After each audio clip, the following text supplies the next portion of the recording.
Hey everyone, welcome to GTM Secrets. Stephen Lowisz here. Talk about everything go-to-market, sales, marketing, rev ops, marketing ops, you name it. Today I have JD Miller, who is an author, a CRO, a PE expert, you name it. JD, if you don't mind, give a little bit of better context on yourself. Hey, Stephen, thanks for having me. So I've spent the last 25 years working in B2B tech sales. I began as an individual contributor, and through the career, I've moved my way up. I've been CMO and CRO a bunch of times, and 6 times it's been for PE-backed companies. And so right now I work for Five Arrows Capital Partners. I'm their go-to-market advisor that works with the companies we own, talking about great things in sales and marketing. And I've just written it all into a book coming out on January 14th called The CRO's Guide to Winning in Private Equity. So I'll plug you for you. Everybody go to jdmillerphd.com, go pre-order the book. First of all, did you come up from the sales side or the marketing side first? I grew up in sales and then one day got offered a job at leading marketing. And so I had to learn very quickly early on. And really, at the end of the day, I think both of them need to hold hands together. And so I talk a lot about the marketing organization is really where my heart is.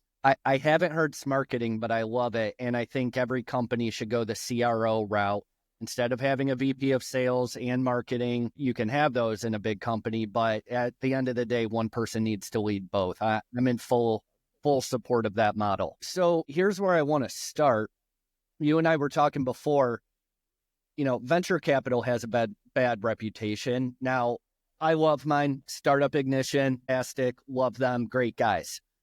You go to firms like Sequoia, and they hand you a check, F off, they don't want to talk to you again, right? Just give it a good return. Private equity has an even worse reputation often. So I'm really curious as to what is it actually like? So I'm going to ask, open-ended questions here. What is it actually like working in big PE firms or portfolio companies of theirs?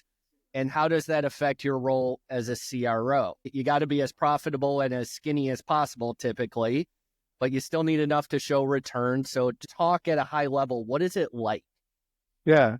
Well, I'll tell you, I've chosen to do it 6 times. So I've had great experiences with PE. But one of the things that I think is really consistent is that there's always a sense of urgency and there's always a sense of clarity on the result. And so in private equity, you'll hear us talk a lot about the rule of 40. And it says, a really well-run company, we're looking at 2 metrics. We're certainly looking at the profitability of the company, but we're also looking at growth. Yeah. And ideally, a strong company, if you add those 2 things together, it adds up to 40 or better. And so there are lots of ways you can get there. Certainly early startups might be growing 80% a year over year, and losing money, negative 40%. But that's a rule of 40 company. That's great. The converse may also be true. You may have a highly profitable business. Maybe it's 20% profit or 25% profit, and you're just trying to get the annual growth to be 15 or 20.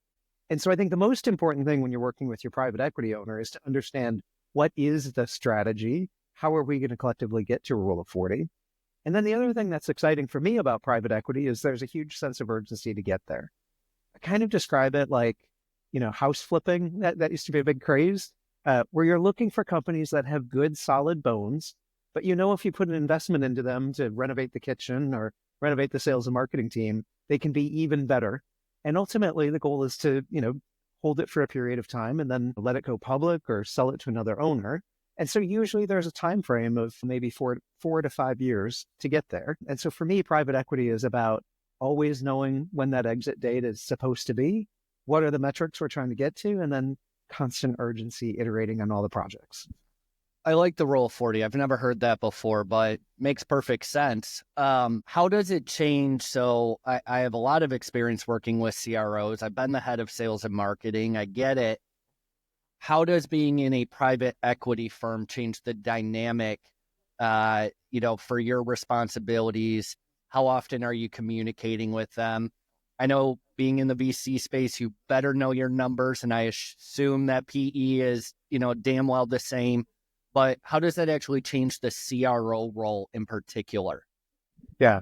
So the CRO, the CFO, and the CEO, I think, are the 3 in the company who all have a high level of communication with the board, which is often the PE investor. For me, it starts at the beginning of the year with alignment on what our annual plan is. And so I've been in companies that say we have a very modest growth. It's going to be just about profit and we only want to grow 15%. I've been at other companies that say we want to grow 30 and 40%, and the profitability is less important.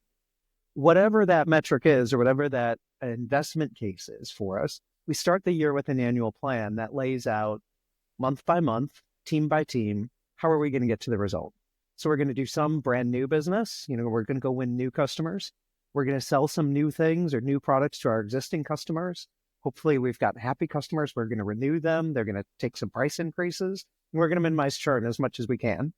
And so we start the year, working really closely with our board to say, in the year on all of those dimensions, here are the metrics we're trying to achieve. Here's the numbers at the end of the year. And here's what it should look like in January, February, March, April, May. And then I honestly like to have a cadence of weekly communication around that.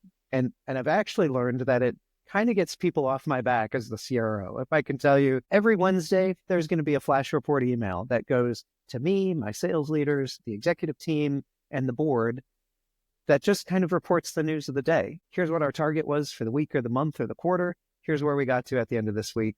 Here's why, and what are we going to do next? And then when you come together for a monthly board meeting or a big quarterly board review, there aren't as many surprises. And so the conversations get a lot easier, even if the news is bad, even if we're not making the number, having that kind of weekly cadence, people have seen it coming and we've started to have discussions about why and what can we do to change the outcome. I think over communication helps no matter what, right? Even when I was in consulting, it always helps cover your butt, gets people off your back. VC, PE, I think people undervalue communication over communication specifically. I kind of look at it, and again, I don't come from a PE background. I've worked with like one PE firm ever, but if you are getting asked questions, you probably didn't communicate enough in the first place. I want to beat you to the punch so you can rely on me. Yeah. Isn't that kind of the same? I think that's fair. And I also think as a leader, communicating with my people the same information. Mm-hmm. And so, when I was an individual contributor, I had no idea where my quota came from. I thought it was high and I thought it kept getting higher every year and I didn't know why. So, as CRO, I really like to start the year communicating with every seller, kind of the big picture strategy. Here's what the company's goal is for the year. We're going to get there because we're launching a new product or we're going to break into a new geography or whatever it is. And then kind of breaking down by team and all the way to the individual, how do you support that goal? And then being able to report out to them, again, on that same weekly or monthly basis, how their contribution has made a difference. And so if you're someone in the help desk, it's easy to sit in the help desk and think, my manager just keeps telling me that I got to answer the call on the second ring. And that sounds really stupid. If I understand that the reason we're trying to answer the call on the second ring is because we're trying to improve our net promoter score of 3%, because that's going to add up to fewer churned customers. And that's going to add up to, bigger growth and profitability for the company. All of a sudden, it's a more inspiring place to be. And it all makes sense. So also says the guy with PhD in communication, corporate communication, up, down, sideways is often the answer to kind of every problem that I see. Yeah, sell everybody on the vision of what you're trying to do. Otherwise, you feel siloed. When I was an individual contributor, you do feel very siloed. There's a quota, nothing else matters. Getting a full picture certainly sells you on the role and gives you a little bit more sense of purpose. I don't know if that's the right word, but, makes you driven. Yeah, and, you're talking about selling you on the role. I think it's actually communicating what the role is and letting you decide. I'm working with a company right now that had been founder-led. It was a very small startup for a long amount of time. And all of a sudden, they've gone through a couple mergers and acquisitions. They're 4 times bigger than they were a year and a half ago. And they have, a couple of sellers right now who are walking around saying, oh, this is not the place that it used to be.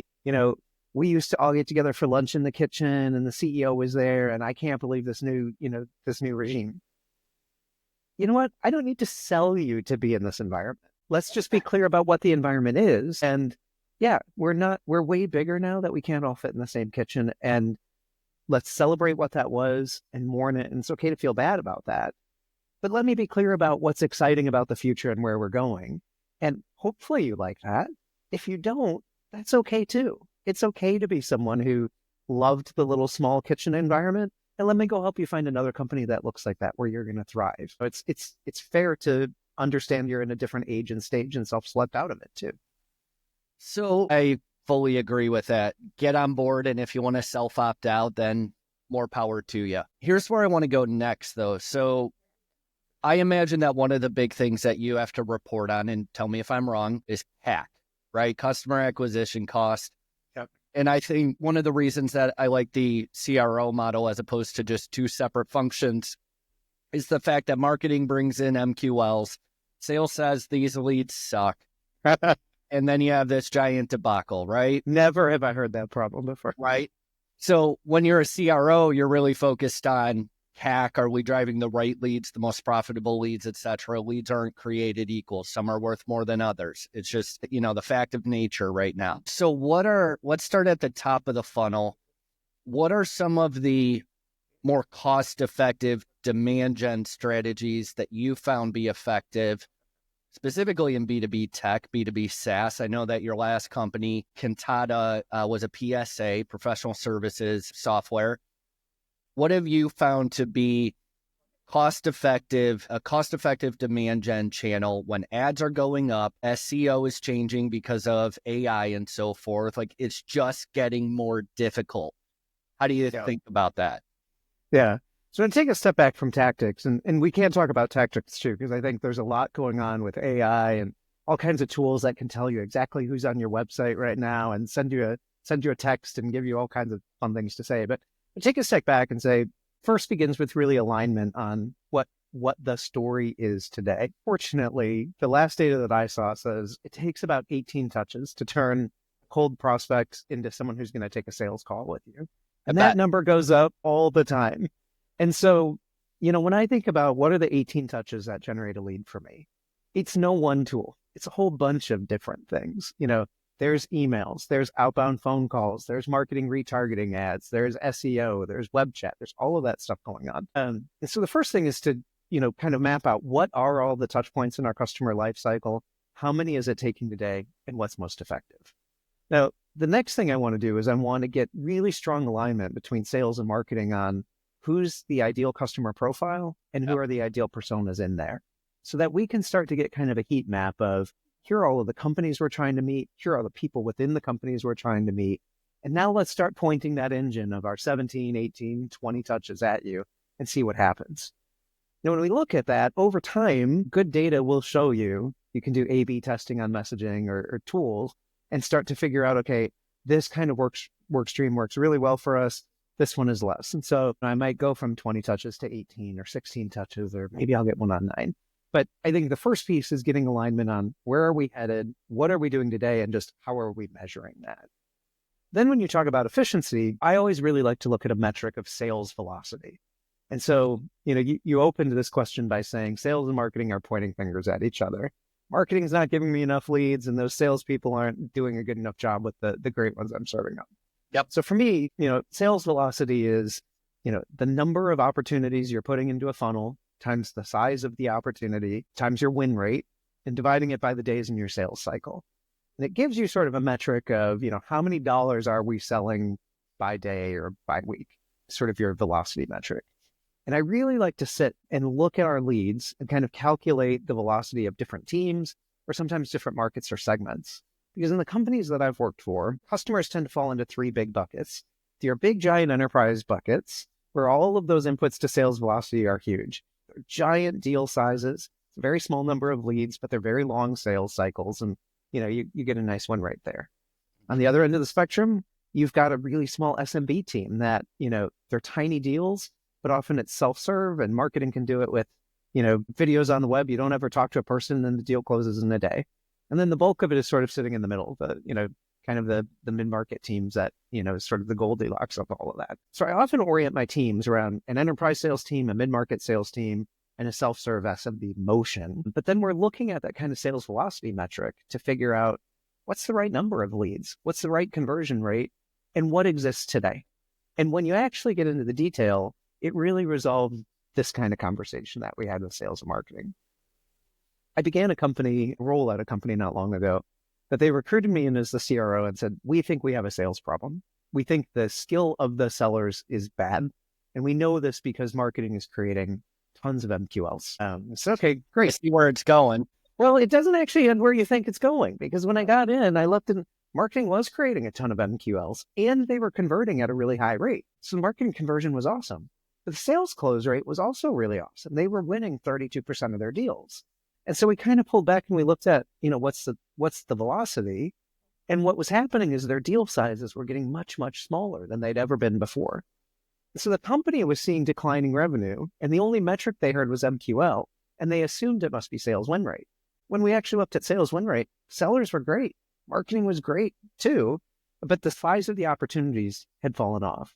It was because we were selling into a set of industries that were going through a little bit of recession. And so the size of the deals, the number of employees they were buying the product for was smaller than it had been before. And the install base of customers weren't calling up as frequently to say, I just hired 3 more employees this week, give me more. Yeah. But it was this sort of subtle shift that until you looked at all of the inputs, you didn't know. And so our solution was, let's move our ICP up market. We used to think these big giant players, were out of our league. And actually, because of this, weird recession going on, that's actually a target that we can match today. And when we fixed that, MQLs, same number of MQLs, deal size went up, win rate was the same, but the company's fortunes were buoyed. Makes perfect sense. What do you call the metric where you take your win rate, multiply it by the number of opportunities, the opportunity value, and divide it by day? What do you call I call that sales velocity. Sales velocity? Got it. So essentially, as you mentioned, revenue per day. Yeah, it comes out to revenue per day. And, if you've got teams of size, it's helpful to kind of calculate that velocity metric by team, because revenue per day of your enterprise team is going to be different than revenue per day of your self-serve on the web team. But the customer acquisition cost that you talked about earlier is also going to be very different. So I like to get into cadence on a monthly basis. And, I've been fortunate to have a nice big RevOps team that on a monthly basis, we calculate that for each of our teams. And then we look at trends. Is it improving? Is it declining? And one data point does not make a trend, but once you get 3 in a row, something is happening that we really need to start opening the dialogue again between the whole marketing organization and product and everyone else. Here's what the data is showing, what's causing that, and how are we going to course correct? And again, I've never run a perfect organization. There is always something broken. And even in that company, I ran marketing and I ran sales. And so if it was an MQL problem or a sales skill problem, it belongs to me. Yep. We might align on one or more of those. And we might have to say, you know what, this is a year where we're rebuilding the sales team. And the skill is going to be really low because it's all brand new sellers who don't know what they're talking about. And so marketing is going to have to lean in a bit harder this year, unnaturally. Or maybe we're going to turn to the sellers and say, you know what, this is a really tough year for marketing. They've spent all of their budget or whatever the story is. And you're going to have to overperform, against what you have in the past. If we all understand it and all communicated about it, people are willing to give one another some grace. But it's really, having those clear, transparent conversations as frequently as you can. We all understand the water we're swimming in. So in large part, alignment is subjective. How do you actually ensure alignment between sales and marketing? Because yes, everybody I think would agree that they should be on the same page, but tactically, how do you do that? Yep. So I like to publish, I call it the win creation waterfall. And there's a template for this in the book you can download, out of the chapter. But it starts with, if I'm a seller who's got $1 million quota, what are all the precursors that set up to me selling $1 million? So for easy math, I make my quota when I sell 10 $100,000 deals. And then what's my win rate on my deals? I win 1 out of every 4. So I've got to have 40 opportunities. And then all the way down the waterfall to, so how did I, what does it take to create an opportunity? How many MQLs did marketing send? How many did I have to self-source? How many cold calls was an SDR doing? And all the way down the path. And the first thing I want to do is just publish that waterfall of what is actual today. And we do that team by team by team. So the seller, the SDR, if they have one, the marketer who covers that territory, me and the manager look on a monthly basis at, what does the data say it takes to win? And then we can start to have a conversation on where's their inefficiencies. You know what? The benchmark for a great sales organization is winning 35% of the time. So if you got a 25% win rate, I am going to challenge you that, you've got to improve that. Now, it doesn't mean that for the next month, marketing isn't still going to have to lean in with, more MQLs. But can we agree we're also going to try and fix that one, right? And same thing all the way down the path. And so that's the one piece of like really looking at every input, measuring what today looks like, agreeing on the goal of what the future should be, and then we can constantly take incremental steps to get better. Now, let me ask you this. Closing rates for almost every company have taken a nosedive in the last couple of years, right? A lot of companies have the benchmark at 15 to 20%. So let's call that 17.5, which I think is abysmal. I'm a sales guy. I better be above 50%, me personally, not my team. Sure. How do you get, though, to 35 as the ideal benchmark? What led you to that? Because it is essentially double what companies are willing to accept these days, which, by the way, I think is a very wrong standard. I think 80% of my time knowing it's a waste is just abysmal. So I agree with you. But how do you come up with that number? So I get that through experience. Now, again, I've operated in a very specific context of B2B tech that are 50 million to maybe 300 million in ARR. So maybe unique in the environments we operate in. I care less about the 30% or is it 17%? I care a lot more about, do we understand what it is today and where we want it to go? But I do think that close rates are going down. It's been curious for the last year to watch the financial news because some news reports will say, look at the stock market is hitting all these highs you've never seen before. And then consumer sentiment is, this is the worst economy. We're in such a recession. Inflation's up, but the stock market's up. So I don't know, are we in a good economy or bad? What I know as a seller is it's really driven much more discussion about ROI. And so from my marketing experiences, I've sold and marketed many different kinds of products, but I always think it comes down to three kinds of messages. I'm either selling you a product that's going to make you more money, that's going to cut your costs, or help you comply with the law and keep you out of jail. I think the easiest products to sell are the ones that have some kind of legal compliance. You must buy this product because someone's going to come arrest you if you're not doing these things. But after that, I think people are much more likely, they're very risk averse. And so they're much more likely to buy products that are going to save them money than invest in something that's going to grow the business. So the more we can, and especially when the economy message is like, are we in a recession? And I'm getting very nervous. Then people become even more risk averse. And it's really all about how can I cut costs? And so I think part of what we see with declining win rates is what's the message? What is the light we're casting on our product? And I think all products can both generate more revenue for you and cut costs for you. But depending on the economy and the sentiment of your buyer, it may be leaning much more closer to that kind of risk management side than, let's opportunistically try and grow your business because of all the great benefits of my product. And I think the worst ones, sorry, I'm sort of just going on this one.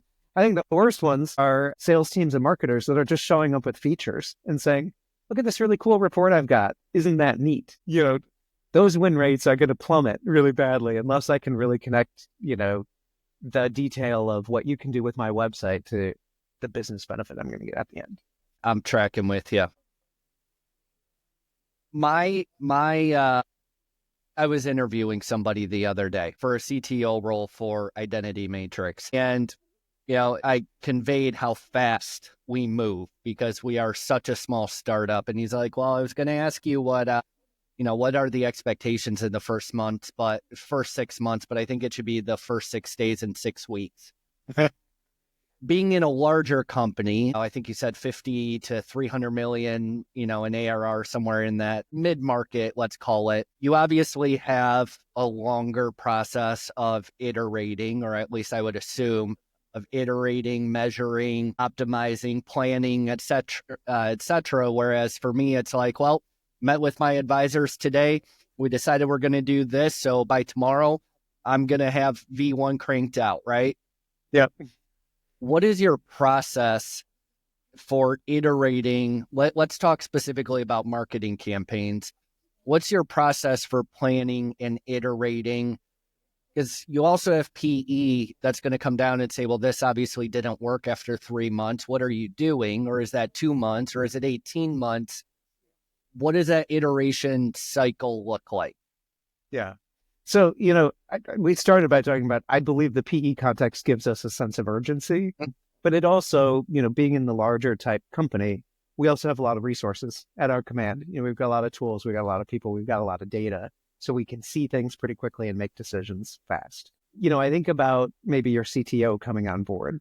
And yes, the kinds of companies I've worked for have really sophisticated product development processes that think really carefully about the market, test features, and so on. But I also think that again comes back to this communication and alignment that, whether it's a marketing campaign or a product launch or whatever, the most important thing is that we can all agree on who are we building it for? What's the value that they're getting out of it? And what does that mean the product needs to do? And then how do I communicate to that market, the benefit that they're going to get as a result? And I think you can get an analysis paralysis, take a long time on that. But if you're really clear on answering those questions, it can be really fast. So here's an example. In 2019, 2020, I was working at a company called Modus. And Modus is an acquisition. Some of the roots of that company have gone back 85 years. But today they sell a piece of technology that's all about the price of gas. And they sell it to companies that have people who drive for work. And so if you've ever gotten, 55 cents a mile or 60 cents a mile for driving your car for work, Modus sets that rate with the IRS, and they have all these other products that do that too.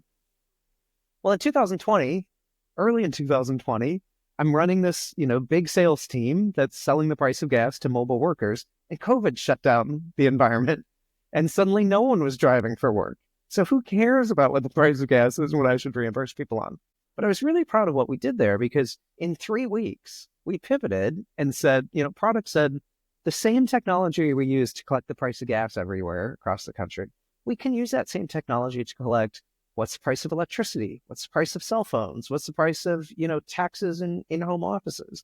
And within 3 weeks, launched this home office reimbursement stipend program that we were able to go to market with everyone and say, hey, guess what? Your employees are all working at home, and they're suddenly going to have all of these questions that have legal implications in states like California and all this stuff about how much you're supposed to reimburse them for using their personal home, the same way we used to talk about reimbursing for your car. We were able to spin up the product, get the marketing message out, and get our first sales done in about 3 weeks. And it's actually how I made my Q2 number in 2022, with sale of that product. So yes, I had the luxury of a big organization, and I had probably 175 people in sales and marketing. And I wouldn't say that every product launch should be that way, but I think we were successful because we got really clear really quickly on what's the pain we're solving for, who has that pain, how does the product solve it, and then how do we get that message in front of those folks? It's interesting. That's fast. It was super fast. And I imagine the infrastructure for something like that, it's not small. Yeah. And I think, that is the other thing about, the bigger sort of, we're not just 3 people in a startup. So, certainly all the marketing engines and the tools and everything was sitting there, and, all the good supportive product stuff was there too. But it still is a message that I was talking about. Clarity of who are you selling to and what's the value you're giving them is going to be consistent. Got it. So here's my last question for you. You've been a go-to-market leader for a while. You have some reps under your belt, to say the least, which is awesome. But you've also worked in what I have to assume are very high-pressure environments. Again, I'm in a startup, so I can appreciate the heck out of that. Sure. How do you keep your team motivated or driven and on task in a high-pressure environment, which I realize is a little vague? Burnout's a real thing. Personal work balance is a real thing, right? How do you get your team running like an engine in such a high-pressure environment? Yeah. So we could spend an hour talking about these things, but I think a couple of themes. On my personal website, you see me talk. I describe my leadership as sort of integrating business, technology, and humanity. And that humanity is really talking about, I have a PhD in organizational communication. As a leader, we need to remember that our teams are people first, and they all have individual motivations. When we're setting goals, we need to set goals that humans can achieve. Yes, we've got a lot of urgency to get somewhere, but what we also always have to ground that in, realistic goals, knowing that people are going to turn over, you're going to have empty territories, someone's going to get married and have a baby. We have to support all of that kind of stuff first. The second is, how do we get really clear about what the business goal is, and how do we set up plans with realistic expectations? So it's exactly where I started from is, I'm setting out a $20 million revenue goal this year. Let's not just say, hey, everybody, scramble really hard and try and sell $20 million. We've got to take the extra step and understand, how much do we think is going to be new logo sales? And what are all the lead gen and all those other things going to lead up to that? How much of that is going to be sale of a new product to a new customer? And, what's the health of our existing customers and how many are likely to take it and all of that? So that it's not just, putting a whole team of people through this, slog to the top of a mountain that they have no idea where it's going, but it's actually showing them the path that says, we have a plan of how we're going to get that number. Now we're going to miss the plan and, the mountain is going to have, turns and all of that sort of stuff. But let's at least lay out the roadmap of what we think it is. So that every week we're talking about how you personally moved closer to the goal or where you're hitting that roadblock. What can we all do to course correct when kind of reality meets our best laid plans? Makes sense. I like it. JD, I think you've made this tactical, which I like. A lot of times when people are talking about communication or strategy or collaboration and alignment, it gets to be really high level and there's no practicality behind it. I think you're exceptional at making it more practical, so I appreciate it. I assume you're going to say LinkedIn, but where's the best place for people to connect with you? Yeah, LinkedIn is great. My personal website is great too. It's jdmillerphd.com. And then that connects me to all the socials, LinkedIn, Facebook, and, all the rest of them are all, kind of launching off that JD Miller PhD. And I do encourage everybody to go buy the CRO's Guide to Winning in Private Equity. I'm not in PE, but I am very curious, so I'm going to go check it out. It's January, 9th? January 14th, but it's already available for pre-sale today on Amazon and everywhere great books are sold. Well, I may have to get it on, the 15th. I think I have jury duty that day. Anyways, I digress. JD, really appreciate you coming on, man. Thanks so much. It's great to meet you.